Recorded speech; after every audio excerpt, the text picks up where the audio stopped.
Las opiniones y comentarios expresados en el siguiente espacio son exclusiva potestad de quienes lo emiten. Esta empresa televisora exime su responsabilidad o participación en los mismos.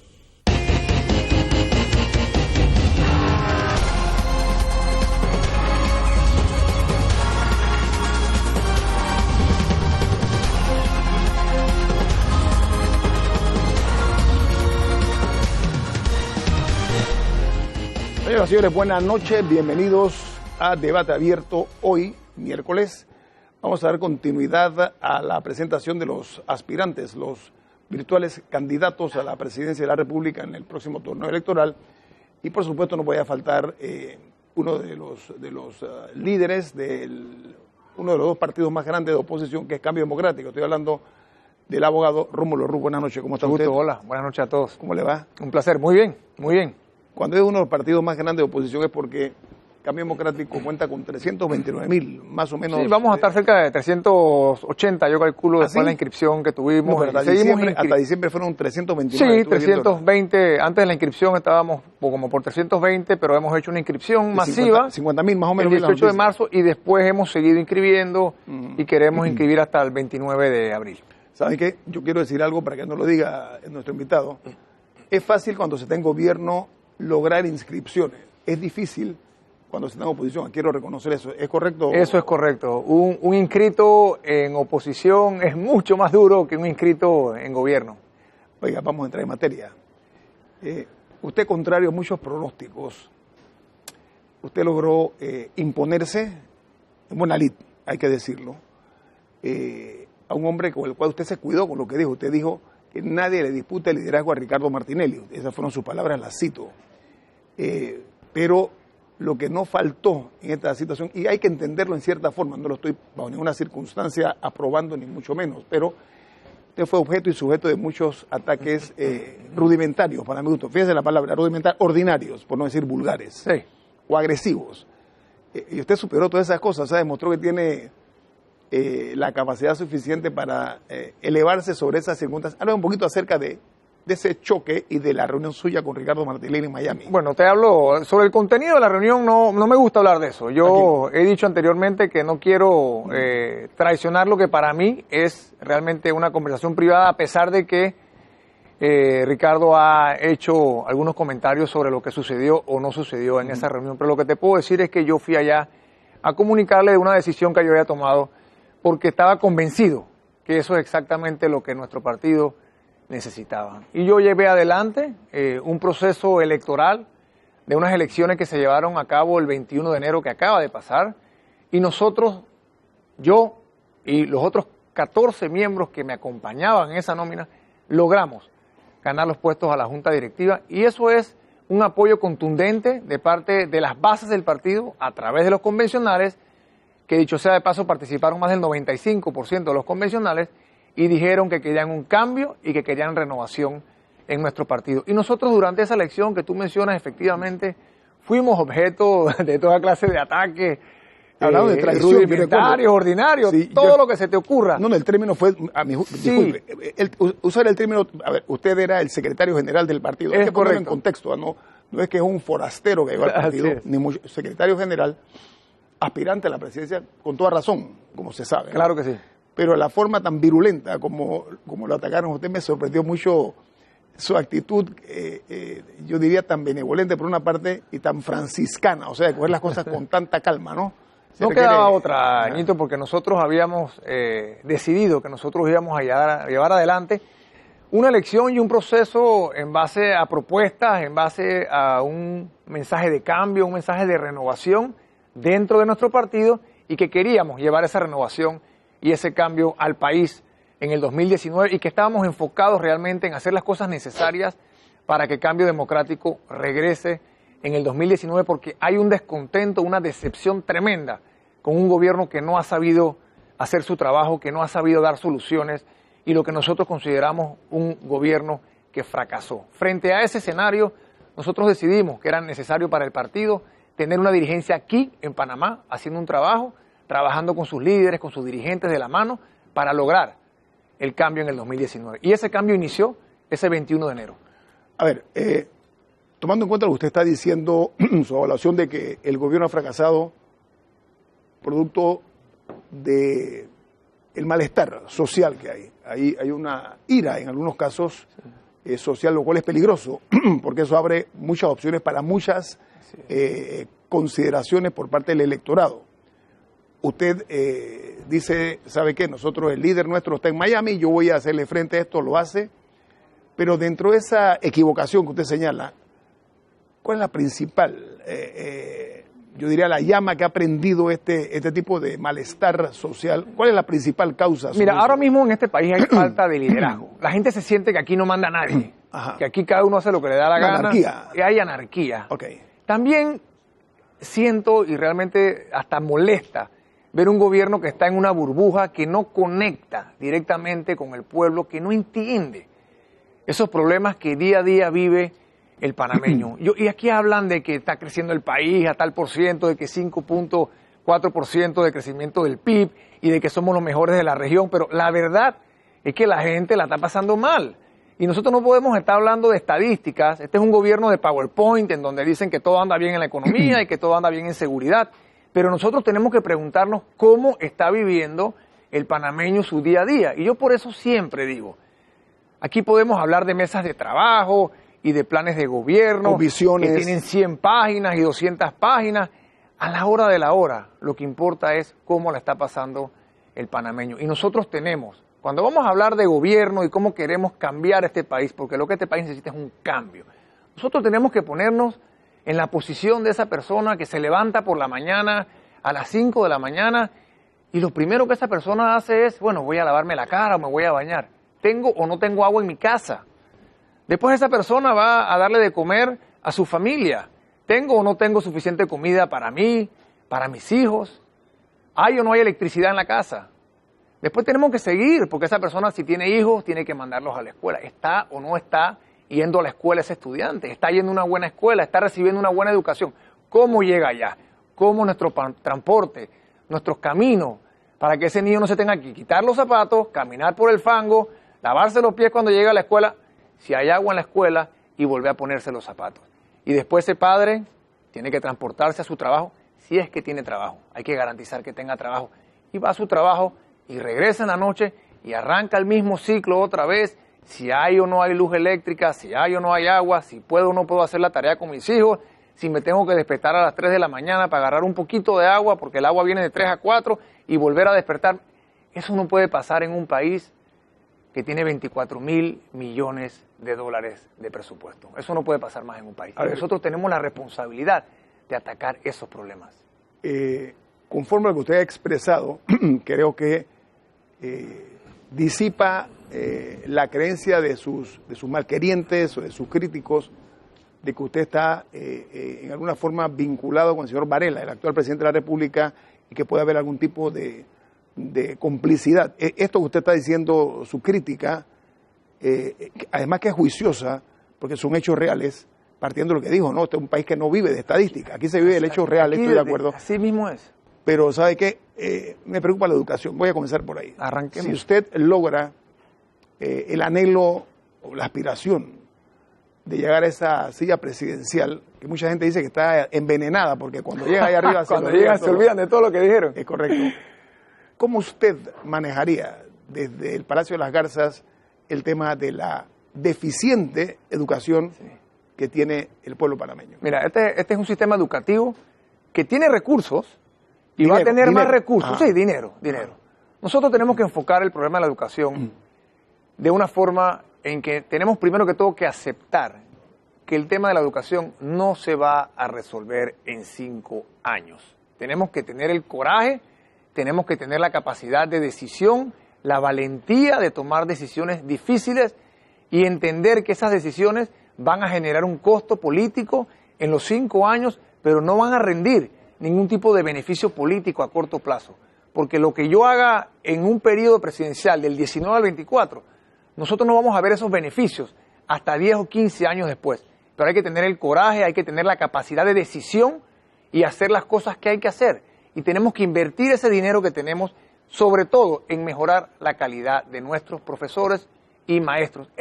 Si tuviera que simplificar el mensaje, te diría, Vamos a mejorar la calidad de nuestros maestros y profesores, demos los incentivos necesarios para que mejoren, porque ellos son los que le van a enseñar a nuestros estudiantes, ellos son los que los van a inspirar a aprender. Esto no se trata solamente de que el estudiante vaya a la escuela y se regrese a la casa. Si es que tiene la oportunidad siquiera de ir a la escuela, pero ir a la escuela no necesariamente significa que te estás educando. Y aquí tenemos que educar a nuestros jóvenes, tenemos que brindarles las oportunidades para que cuando salgan de la escuela puedan acceder a trabajos y tengan la capacidad de pagarse sus gastos, de ser independientes y de ser productivos en esta sociedad. Pero tenemos que invertir el dinero de forma adecuada y empieza por dedicarle a la calidad de la enseñanza de nuestros maestros y nuestros profesores. Por supuesto que la infraestructura es importante, por supuesto que hay otros factores que tenemos que tomar en cuenta, pero entendamos que mientras no tengamos esos maestros, esos profesores debidamente motivados, debidamente pagados, que estén entrenados, no vamos a poder mejorar la educación. Porque yo puedo tener la mejor escuela del mundo y un profesor que no ha sido debidamente, o un maestro que no ha sido debidamente entrenado, calificado o capacitado, y no le va a enseñar más que un profesor que sí ha estado capacitado y que esté, digamos, en una escuela rancho. O sea, que tengamos la capacidad de entender que no solamente se trata de infraestructura, sino que tenemos que mejorar la calidad de la enseñanza per se. A ver, para efectos de la educación es un nivelador social. Sí. El principal pivote para que un hombre pobre, una mujer pobre, cualquier ciudadano de escasos recursos pueda ascender en la escalera de las aspiraciones, tiene que ver mucho la educación. Así mismo es. Una de las críticas que se formulan es que hay los fondos suficientes, hay una inversión importante. Si vemos el presupuesto, la inversión de Panamá en materia de educación es realmente impactante. Es importante, es importante. Bien. No obstante, la educación no es únicamente lo que usted dice, escuela tal, sino la calidad del producto que se le da al alumno, que tiene que ir acompañado de dos cosas, y me dirá usted su punto de vista cuál es. Uno, profesores y maestros bien preparados. Sí. Esto significa que no se quede nada más de que salieron de la universidad y después se le olvida estarse permanentemente nutriendo de la savia de los avances que hay en materia de educación. Y por otra, la familia. Hay un problema social también con la deserción escolar y otras cosas. ¿Cómo hacemos para que esa mesa de tres patas funcione en una forma más eficiente de cara a, como usted bien dice, esto no es una solución inmediata? Sí. Hay que sacrificar cosas y políticamente hay que sacrificarse. ¿Cómo lo haría usted? Quiero terminar la idea de los 5 años porque es importante que entendamos que para buscar una solución real para el problema educativo, nosotros tenemos que medirlo a un programa de Estado a 20 años y tenemos que sentarnos en la mesa hoy y tenemos que planificar la hoja de ruta y tenemos que entender que no podemos cada 5 años variar lo que hizo el gobierno anterior. Esa es más política de Estado. Tenemos que manejar esto como política de Estado y que cada 5 años haya seguimiento apropiado de una decisión que se tomó entre todo el país, y cuando digo todo el país son todas las fuerzas activas, no solamente los partidos políticos, tenemos que tener a los maestros, a los profesores, a los padres de familia, que participen en la solución y en un plan de Estado que después tengamos la capacidad y tengamos un mecanismo de que haya continuidad, porque aquí el problema que hay es que no hay continuidad y cada ministro de Educación llega con su librito y si se diseñó un programa para que los jóvenes aprendieran inglés en el gobierno anterior, entonces viene el gobierno nuevo y ya no quiere ese programa. Nosotros no podemos permitir que eso siga pasando. Al final los afectados son los pelados, son los jóvenes, los que quieren ir a la escuela, pero ellos quieren aprender. Ellos no quieren solamente ir a la escuela y regresar a la casa, ellos quieren aprender, quieren educarse. Muy bien, estamos platicando con el presidente del Partido Cambio Democrático y su virtual abanderado en las elecciones del año 2019, Rómulo Rux. Viene más aquí en Debate Abierto.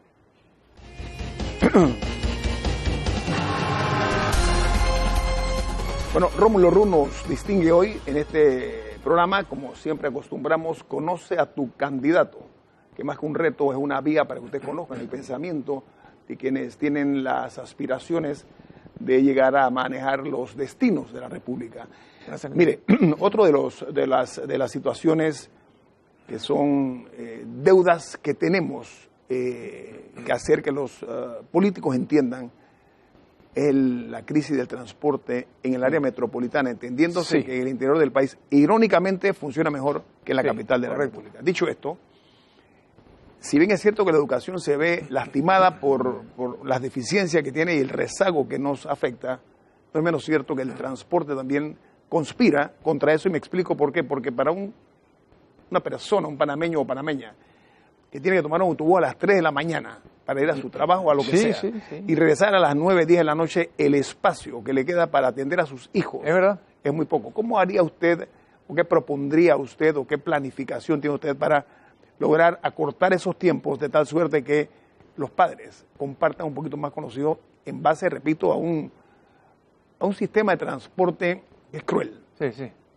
¿Cómo lo haría a mí me gusta que tú lo hayas enfocado de esa forma, porque en la intervención que hice anteriormente me ponía en la posición de esa persona que tiene que pararse por la mañana y vivir su día a día como le corresponde. Y uno de esos componentes que afecta a la calidad de vida, porque yo creo que nosotros tenemos que entender que por supuesto que hay que hacer y seguir haciendo obras de infraestructura, porque este es un país que tiene la capacidad de hacerlo, pero nosotros no podemos alejar de ver ese día a día y de entender que el propósito de un gobierno, el propósito de un estadista, de un presidente, tiene que ser mejorar la calidad de vida de su pueblo, y el transporte es un componente importante en esa calidad de vida. Nosotros tenemos en el área metropolitana, como sabes, iniciamos el proyecto del metro cuando nadie se imaginó que era posible que Panamá tuviera un metro, y ese te diría que es el componente número 1, prioritario para mejorar el transporte público en el área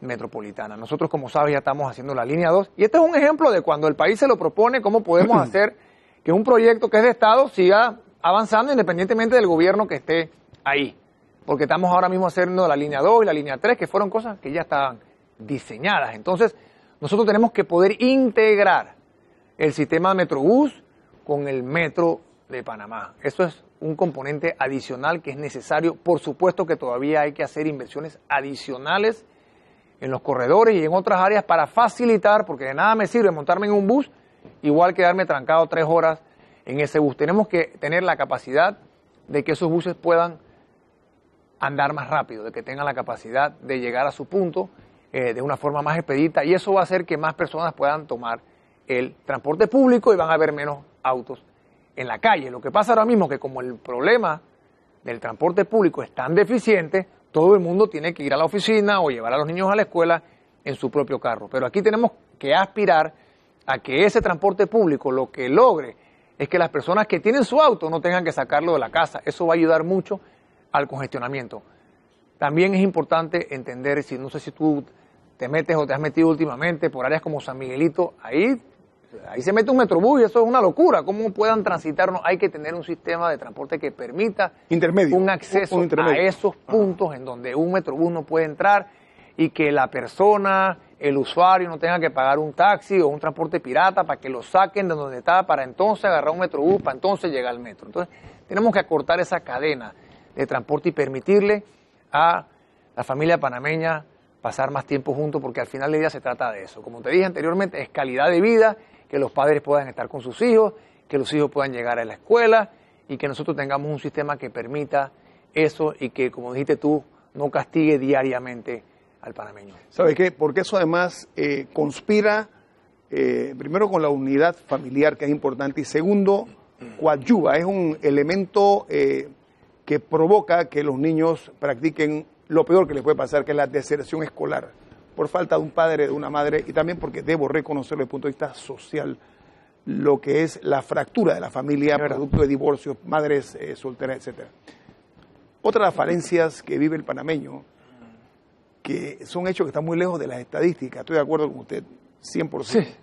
Las estadísticas son números fríos, para ponerlo de esa manera, y el ser humano, generalmente el frío se le da en otras latitudes, no en Panamá, es un país tropical, y esas estadísticas hay que verlas y desmenuzarlas, pero eso es trabajo de otra gente.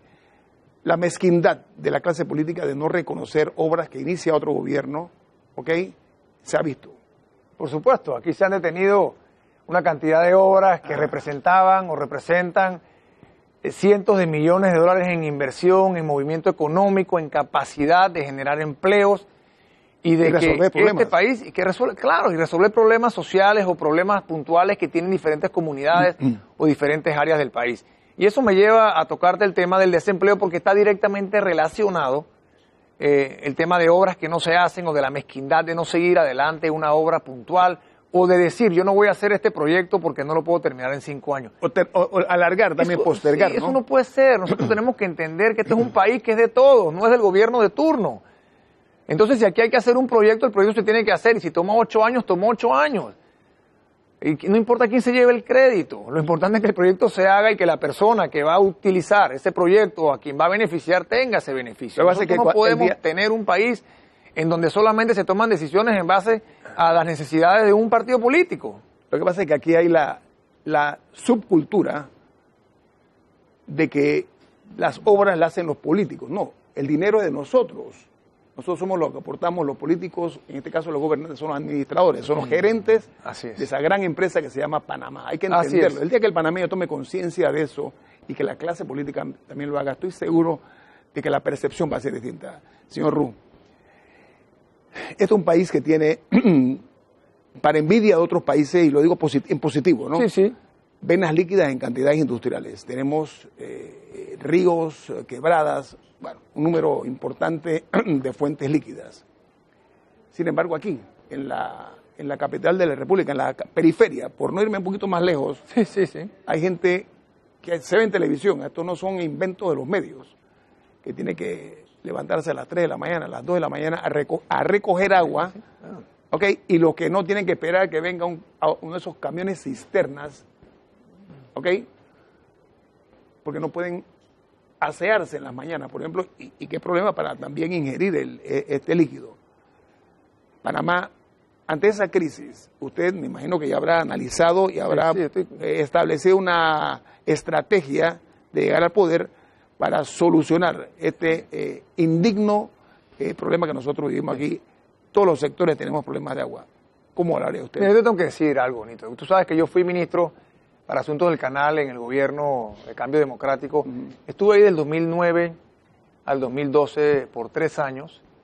Y a mí me tocó en diciembre del 2010 una crisis del agua aquí en la ciudad capital. Debido a unas lluvias intensas que hubieron por muchos días, la planta de Chilibre dejó de funcionar adecuadamente.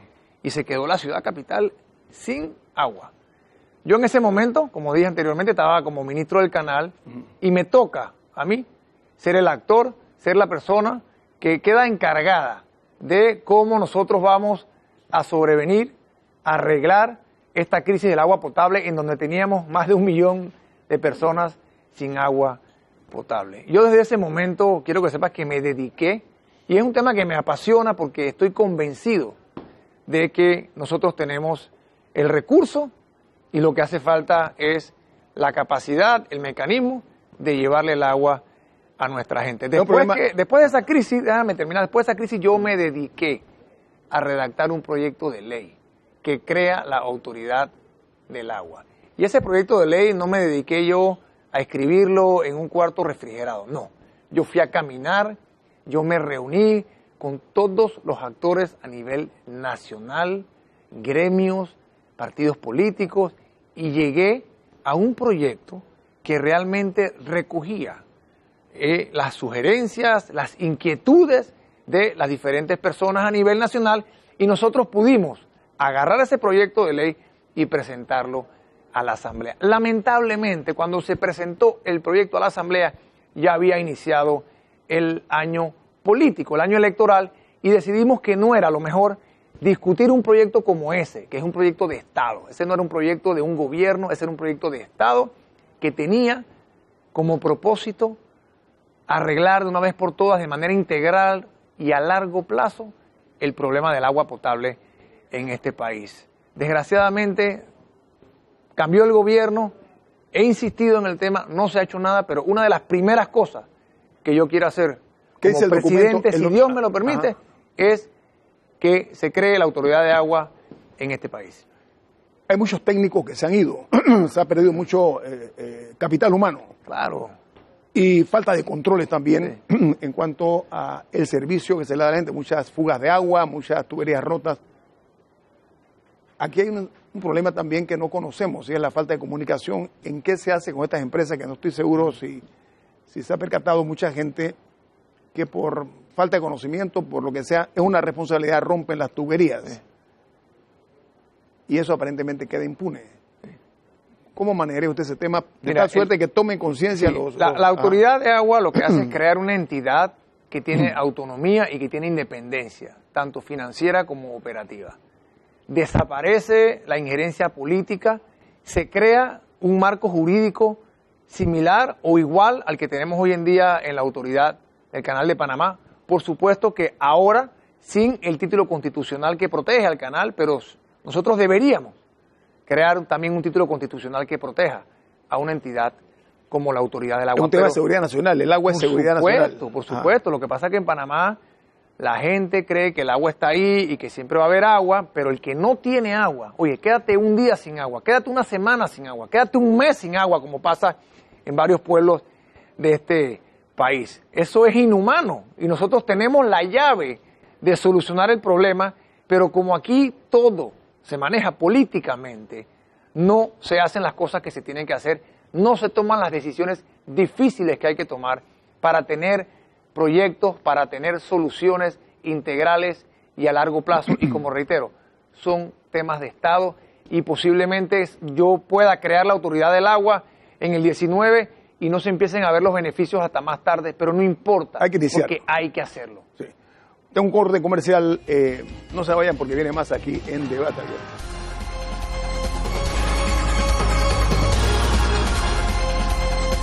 El tema de la justicia hay que abordarlo utilizando un solo lenguaje, que es la franqueza. Me explico. Hay una situación que nos está desprestigiando a nosotros y es el manejo de la justicia en Panamá. Casos de alto perfil, muy alto perfil, que hasta este momento estamos en un rezago con relación a otros países con las mismas situaciones. Hay una mora judicial amplificada. Muy bien. Pero hay una figura que han traído a la mesa de las cosas pendientes un grupo de jóvenes estudiantes de Derecho. Usted es abogado, ¿no? Por supuesto. Vamos a hablar de ese tema porque, ¿sabe qué?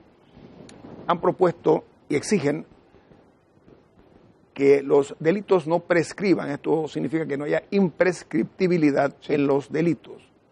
Su opinión como abogado y como político. Bueno, como abogado y como político te puedo decir que nosotros, y como partido, nosotros apoyamos el proyecto de imprescriptibilidad que fue aprobado en la Asamblea y que ahora mismo lo tiene el presidente para sanción. El tema justicia va mucho más allá de eso o de casos puntuales. Desde mi opinión, desde mi punto de vista, aquí la justicia y otras instituciones han colapsado. Nosotros tenemos que renovar nuestro país. Nosotros requerimos urgentemente modificaciones profundas, modificaciones integrales a nuestra Constitución. Mientras nosotros no hagamos eso, nosotros no vamos a salir de este problema, de esta crisis institucional y política que estamos viviendo. Una Constitución, de lo que usted está hablando. Nosotros tenemos que reformar la Constitución. Nosotros tenemos que reformar la Constitución y uno de los temas dentro de la Constitución que hay que reformar es el tema de justicia, el tema de los magistrados, cómo se escogen, cuánto tiempo van a quedarse como magistrados. Nosotros no podemos seguir con un sistema que no está funcionando. No funcionó por muchos años como país, crecimos, pero nosotros tenemos ahora mismo que revisar lo que tenemos y tenemos que garantizar que los próximos 30 años nosotros tengamos la capacidad de echar el país adelante y que tengamos instituciones realmente independientes, porque te quiero decir algo, y a lo mejor viniendo de una persona que aspira a ser presidente te va a sonar raro, pero parte de la solución que nosotros tenemos que lograr en una nueva Constitución es quitarle poderes al presidente de la República, pero quitarle poderes al Ejecutivo. Lo que pasa es un requisito. Señor Ru, seamos realistas. Yo dije en broma y en serio que la silla presidencial en Panamá y otros países tiene la virtud de, yo no sé si es cicuta o qué tipo de veneno está envenenada. ¿Ok? Lo que se dice cuando eres candidato después no se cumple. Ha sido la historia. Lamentablemente ha pasado. No, sí, son los hechos, hablan por eso. No tengo que decirlo, los hechos están ahí. Pero volvamos al tema, usted trae lo de los magistrados. Sí. Lo censuran, políticos y no políticos, el hecho de que todavía a estas alturas no tengamos completa la Corte Suprema de Justicia. Ni la vamos a tener aparentemente hasta el 1 de julio. Espérese. Esta crisis o es falta de oficio político, que puede ser, o mucha gente dice que hay un desinterés por resolverlo, pero hay tal vez una tercera razón que yo no entiendo. ¿Usted a qué atribuye que todavía a estas alturas, con una justicia que está en entredicho, Sí. todavía no se haya resuelto esa situación por parte del Ejecutivo? Por política, Ñito. La política se ha metido en la Por justicia, supuesto. entonces. El presidente nominó a 2 personas que fueron rechazadas por la Asamblea. Tradicionalmente e históricamente, aquí creo que nada más había rechazado un magistrado que fue el expresidente Guillermo Lara en la Asamblea. Y en esta ocasión, estimo yo, el presidente se confió de que de todos modos, sabiendo desde antes que no iba a tener los votos o que no los tenía en ese momento, de que él iba a poder lograr los votos para estas 2 personas. Y después que sucedió el rechazo, vino el tema de que, bueno, yo no voy a nombrar o no voy a mandar los 2 nuevos nombres, o 3, porque él debería mandar 3 nombres. Correcto, así es. No los voy a mandar hasta que yo pueda nuevamente controlar lo que pase o no pase en la Asamblea, o pueda controlar la comisión decisión, no solamente la comisión, porque acuérdate que en esta ocasión pasó en la comisión, pero fue el Pleno que lo rechazó. Así que no solamente se trata de tener control de la comisión de credenciales, tienes que tener los votos en el Pleno. Y nosotros estamos en una situación ahora mismo en donde la Asamblea por primera vez estamos viendo que hay una real separación de poderes para temas como estos, que en realidad es el trabajo de la Asamblea fiscalizar estos nombramientos. Si no, la Constitución no hablaría de que la decisión del presidente tiene que ir a la Asamblea para que sea aprobado el nombramiento o la nominación que viene de parte del Ejecutivo. Entonces tenemos este enfrentamiento entre órganos del Estado. Pero ¿qué dice la gente que no tiene ni quiere saber de política? Dice, estos partidos políticos lo único que les importa es pelear entre ellos y nosotros no estamos viendo soluciones a problemas tan serios como lo que hemos venido mencionando aquí, y puntualmente te puedo mencionar el tema del crecimiento económico, la generación de empleos, que nosotros tenemos que tener conciencia de que si nosotros no empezamos a generar empleos, aquí no sirve de nada que estemos hablando de crecimiento del PIB. Yo he hablado y reitero porque tengo un plan para generar 400,000 nuevos empleos en el próximo quinquenio. Hablamos de eso después Perfecto. de terminar este tema. Me explico por qué. Porque la Asamblea de Diputados ha estado cooptada por el Ejecutivo. En esta ocasión, los diputados de la República se han independizado. Voy a usar ese término benigno para no usar otro término, ¿no? Y se han caracterizado, voy a ponerlo más suave, ¿no? Y han dicho, no estamos de acuerdo con esto, y el Ejecutivo tuvo que aceptarlo. Es muy saludable eso que ha ocurrido, pero un presidente tiene que aprender también a gobernar, aunque no tenga mayoría. Claro. ¿Usted cómo lo haría? Claro. Hablando y logrando consenso. Mira, yo estuve al tanto de lo que se estuvo dando en ese procedimiento del nombramiento de las magistradas en ese momento.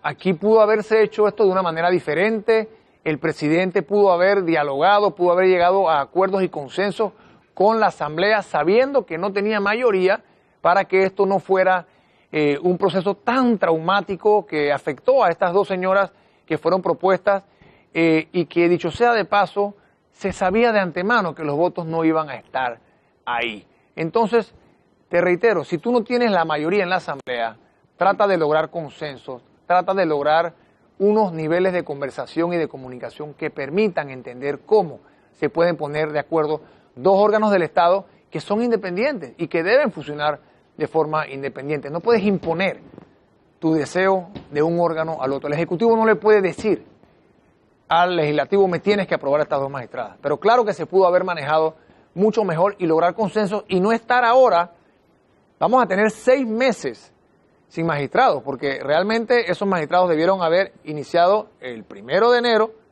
de este año, pero como se ven las cosas, se va a terminar este periodo de la Asamblea y no van a llevar el tema de los magistrados a sesiones extraordinarias, por lo que tenemos que esperar hasta el 1 de julio para tener la Corte Suprema completa nuevamente.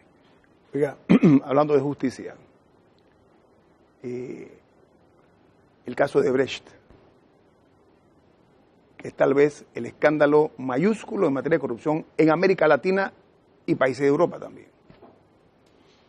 Usted no tiene nada que ver con Brecht, me imagino yo, ¿no? El caso se está investigando, Ñito. ¿Sabe por qué se lo digo? Permiso, porque es muy probable que ese caso de Brecht, que cada día se está inflamando más en otros países y Panamá no va a estar alejado de eso, puede afectar algunas candidaturas. Claro que A eso me sí, refiero. Nito, claro que sí. Y lo que nosotros tenemos que entender que como país, nosotros tenemos que permitir que se lleven adelante las investigaciones que se tengan que investigar. Pero lo que no podemos hacer es politizar el tema y utilizarlo como una herramienta política para precisamente lo que tú estás diciendo, atacar o desvirtuar candidaturas políticas a cualquier nivel. Nosotros ¿Siente usted que tenemos- está ocurriendo eso? Que la justicia sea o la política pero es que está no- inmersa. y no solo estoy hablando de ese caso, estoy hablando en general. Por supuesto que ha habido una agenda de judicializar la política. Eso es evidente y eso nosotros lo hemos venido diciendo desde antes y eso es una realidad. ¿Siente que hay Eso es una realidad. selectividad en la justicia, como dice mucha gente? Sí, sí hay selectividad. Claro que hay selectividad. Nosotros lo hemos dicho anteriormente, nosotros sentimos que las cosas no son igual para los miembros de un partido que para los de otros. Pero también hemos reiterado que se tienen que llevar adelante las investigaciones que se tengan que hacer. Pero Sea que quien se sea, hagan sea como quien tú sea. dijiste, sí, sea quien sea, pero que sea objetivo, que se respete el debido En proceso. estricto derecho, lo que usted Claro, está diciendo. que no se abuse de la detención preventiva, que se respete Debido proceso. la inocencia, el debido proceso. Eso es lo que realmente es un sistema de justicia, Nito. A ver, cuando algunos políticos hablan sobre la justicia, usan un lenguaje viscoso, así como cierta vaguedad, no se atreven a entrar en directo. Eso le voy a preguntar a usted porque uno de los pecados que muchos abogados, no pocos abogados, dicen es que en su momento el Ejecutivo, cuando esto comenzó, no dotó de los suficientes recursos al Ministerio Público para poder manejar o enfrentar este monstruo de la corrupción que generó Odebrecht. Si usted llega a ocupar la presidencia de la República, usted dotaría de más apoyo económico al Ministerio Público Sí, yo- y al órgano judicial también. O sea, Claro, ajá. claro que se necesitan más recursos para el órgano judicial, para Contratar el Ministerio técnicos, Público, sobre todo ahora que tenemos el sistema penal acusatorio que requiere de muchos más recursos, entrenamiento. Nosotros estamos también implementando leyes nuevas que requieren que nuestros jueces, nuestros fiscales sean debidamente educados, debidamente entrenados, que tengan la capacidad de llevar adelante un caso con conocimiento pleno de lo que están haciendo en ese momento. Y es bien importante porque vuelvo al tema de la modificación a nuestra constitución política porque necesitamos darle la autonomía al órgano judicial y al Ministerio Público para que no dependan de una decisión del Ejecutivo para estar o no estar debidamente financiados. Y eliminar los vicios que se ven allí, que permiten precisamente o alimentan la permisividad para cosas no santas también. Por esa razón hay opinión de que hay que hacerlo y a corto plazo. ¿Tiene el presidente Varela tiempo para eso, sí o no, en su opinión? ¿Para qué? Para cambiar la Constitución. No, ya se le No pasó tiene. el tiempo. Hacerlo Ya- ahora sería, yo no estaría de acuerdo con que el presidente en el último año trate de venir con ¿Modificarla? una modificación a la Constitución. A menos que sea un proceso que arranque en estos 5 años, en el último año y termine, concluya. Ajá. concluya en el próximo quinquenio y que haya un acuerdo político nacional de todas las partes Consensuado. que tiene que, por supuesto. De otra manera, yo no estaría de acuerdo. Hoy un corte comercial. Regresamos en breve aquí a Debate Abierto con el candidato presidencial por el Partido Cambio Democrático, Rómulo Ruz. Viene más.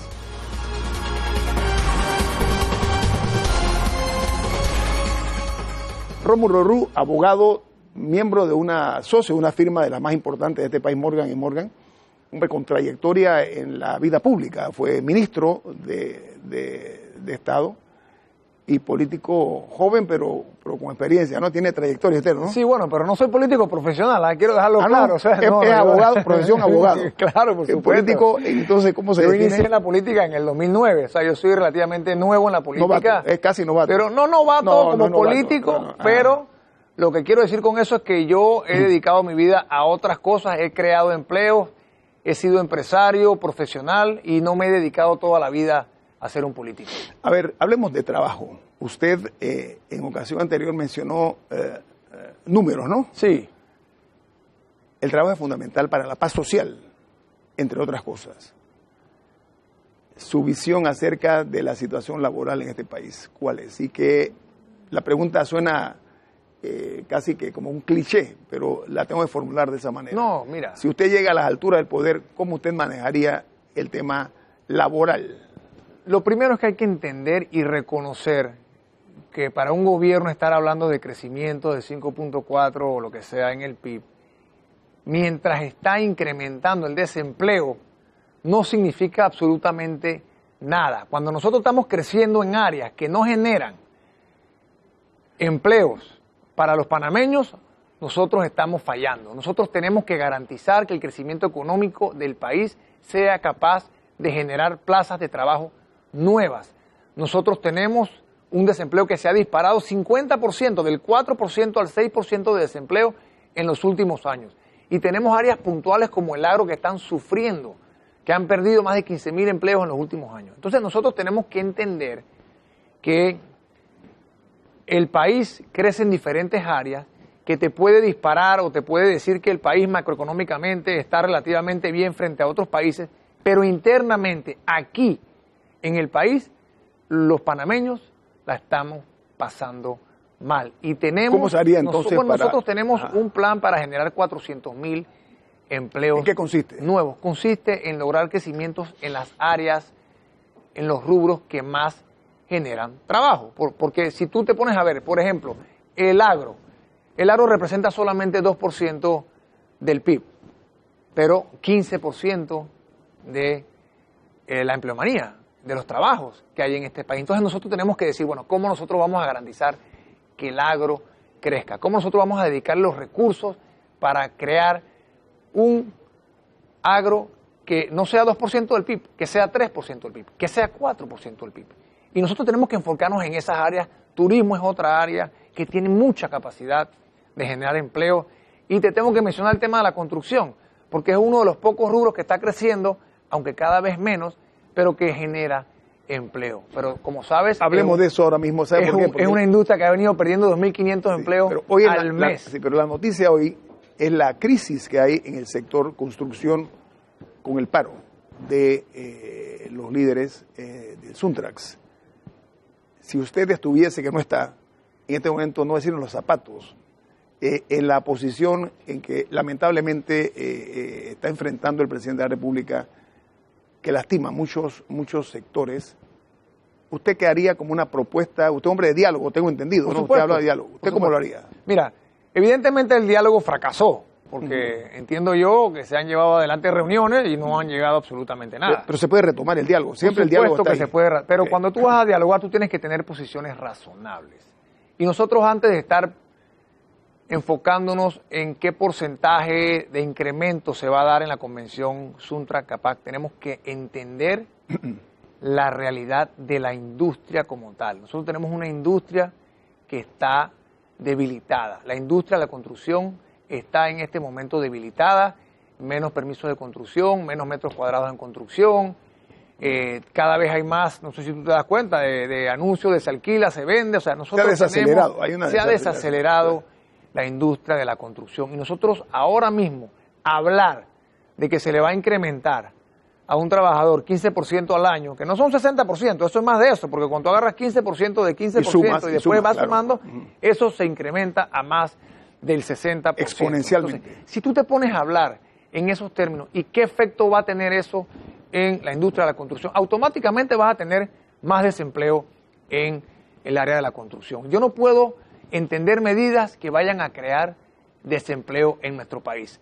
Otro factor importante que tenemos que entender, ¿cuánto va a costar una casa que hoy en día cuesta $40.000 si se acepta la propuesta que hoy está en la mesa de parte del Suntrac? Entonces, tenemos que ver cómo eso va a golpear a la gente, cómo se va a golpear al pueblo panameño. El que hoy en día puede comprar una casa de $40.000 posiblemente no va a poder comprar una casa una vez se implemente el aumento, porque tú sabes que el costo de la mano de obra en una residencia es cerca del 45%. O sea que automáticamente le vas a subir, le vas a disparar. Tiene un impacto. Tiene un impacto directo que va a afectar a la familia panameña, y si nosotros queremos que la familia panameña tenga la capacidad de acceder a un hogar, de comprar una casa, nosotros tenemos que empezar a entender el efecto humano de este tipo de decisiones que la gente no entiende. La gente ahora mismo solamente está entendiendo que están dos entes enfrentados y que están cerrando calles. Eso es lo que la gente está entendiendo. Pero nosotros tenemos que ir más profundo, nosotros tenemos que entender el problema real. Y yo no discuto que el Suntrac tenga el derecho de pedir un incremento. No estoy metiéndome en eso, me estoy metiendo o el derecho a huelga, que es un derecho a huelga, sí, pero no el derecho a cerrar calles. No el derecho es un derecho a inalienable. afectar a terceros. Claro, Por supuesto claro. que tienen el derecho Pero el gobierno tiene que de actuar hacer ahí. huelga. Y el gobierno tiene la responsabilidad de garantizar asegurar, ¿no? que haya el libre tránsito en este país. Oiga, no se me va a ir porque el tiempo me está comiendo. Vamos, preguntas cortas, respuestas cortas. Dale, dale. Se dice que ustedes en la Asamblea se han coaligado, han hecho algún tipo de alianza con el PRD. Usted dijo que no. ¿Por qué usted dice que no? Si a la vista... No hay alianza. Parece. Lo que sí te puedo decir es que hay temas muy puntuales en los cuales nosotros como bancada del partido tomamos decisiones que también son compartidas en ese momento de la decisión coyuntural por el PRD. Pero te puedo decir que no hay ningún tipo de acuerdo entre los dos partidos o de alianza, como le quieren llamar algunas personas. Okay. Algunos gurús de la política, que son muchos, Ajá. voy a usar la mejor, algunos analistas políticos son de la opinión que ningún partido puede ganar solo si no va a una alianza. Si ustedes fueran alianza, ¿irían con el panameñismo o con el PRD? Yo no quiero hablar de alianzas ahora mismo porque no siento que es el momento Sí. y creo... Pero no lo ha pensado, no lo ha pensado. No, y fíjate que no creo que se requiere una alianza para ganar Gana solo la un elección. partido. Yo creo que de los tres partidos grandes puede ganar un partido solo si es un partido que realmente se identifique con lo que el pueblo ahora mismo está pidiendo, con lo que el país necesita. Y vamos a hablar claro, a la hora de la hora, la gente vota por el candidato, por la propuesta y por el mensaje. Por supuesto que el partido tiene un núcleo, una base de votos, pero lo que hace la diferencia es el candidato, si la gente identifica ese candidato como alguien que puede realmente solucionar los problemas y dar realmente respuesta a las cosas puntuales. ¿Quién puede generar trabajo? ¿Quién puede hacer crecer la economía? ¿Quién me va a dar seguridad? Claro. ¿Quién va a poner medicina en los hospitales? Eso es lo que la gente quiere. Oiga, En eso es que la gente se va a enfocar al momento de tomar una decisión. ya me está diciendo que tengo que irme, ¿no? Pero vamos a ver, cortito, rápido. Está bien. Su olfato político, a pesar que usted dice que un novato en la política que no estoy de acuerdo. No dije que no vato, dije que no soy político profesional. A ver, ¿quién usted cree que puede ser su contendor por parte del PRD así, sin compromiso? Entre nosotros, aquí entre usted y yo, yo la te mano. digo, ahora mismo se están perfilando Zulay y Cortizo, son los dos que yo estoy viendo que se están moviendo más en ese partido. Y por el partido panameñista, ¿quién Bueno, usted entre Blandón y Echelecu, Ah. no quiero apostar a ninguno de los que he mencionado, pero esos son los que se están moviendo aparentemente dentro de los diferentes partidos políticos. Hay un dicho que dice que uno escoge no los amigos, sino los enemigos, hay que saberlo escoger. ¿Cuál sería, en su opinión, un buen contendor por parte del PRD? No, cualquiera que las bases del El que PRD venga, escojan el que que el que venga. venga, nosotros estamos listos para ir a una campaña en base a propuestas y en base a cómo nosotros vamos realmente a cambiar este No país. importa que le pongan usted. El que sea. Nosotros estamos cómodos con el trabajo que nosotros hemos hecho, con lo que nosotros como partido podemos decir que hemos hecho, que nosotros demostramos que en 5 años fuimos un partido de acción, un partido que hizo muchas cosas buenas y en eso nosotros nos vamos a enfocar. Y los otros partidos tienen el derecho a escoger al candidato o la candidata que quieran y nosotros vamos a estar listos. Esa me gusta. No se Y puede, nosotros vamos a estar listos. con el concepto del género de hoy día hay que decir... Sí, candidato o candidata y tampoco descartes a los independientes que también están haciendo un avance en la política. Pero la clase política está ignorando o en alguna forma le incomoda un independiente. ¿Por qué? Si Yo creo que no nos debe incomodar. Yo creo que el electorado tiene que tener la opción de escoger miembros de partidos políticos o independientes. Oiga, abogado Rómulo Ruz, muchas gracias Gracias a usted. Buenas noches. por compartir con nosotros sus proyectos, sus planes. Ha sido muy amable estar aquí en Muchas el gracias. Abierto. Muchas gracias. Buenas noches a ustedes. Buenas noches. Hasta mañana.